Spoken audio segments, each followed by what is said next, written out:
நம்ம தமிழ்நாட்டுடைய முதல்வர் விஜய் இருக்காரு இல்லையா, அவர் செஞ்ச ஒரு விஷயம் தெரியும். பேசிக்கிட்டு இருக்கோம். ஹாப்பியஸ்ட் டேன்னு நான் ட்வீட் பண்ண அவனும் நானும் சேர்ந்து டிக் டிக் டிக் படம் நடிக்கும் போது ஏன் பிள்ளைங்க நான் எப்படி விடுவேன்?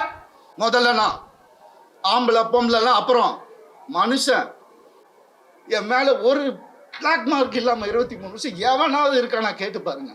சைபர் புல்லிங் பிளெக்ஸ். எங்க தலைவன் வந்துட்டான்டா, இனிமேல் அவ்வளவுதான். அடுத்த சிஎம் இவர் தான். புள்ள சொல்லிச்சு, குழந்தை குட்டி சொல்லிச்சு, ஆட்டுக்குட்டி சொல்லிச்சு, ஓட்டு போட்டு சிஎம் மாத்தினீங்கல்ல, அடுத்த சிஎம் இவர் தான். உங்களுக்குலாம் ஆப் இருக்குதுடி, வருது, ரெடியா இருங்க, தயாரா இருங்க, வா தலைவா, நீ அரசியலுக்கு வா தலைவா, ஒரு வழி பண்ணிடலாம் அவங்க எல்லாரையும். ரவி அண்ணா பாவம், அவரை எல்லாரும் கொடுமைப்படுத்துறாங்க. தனியா இருக்காரு, அவர் எவ்வளவுதான் கஷ்டத்தை அனுபவிப்பார், மக்களுக்காக வருவார், வந்து ஆப் அடிப்பார்.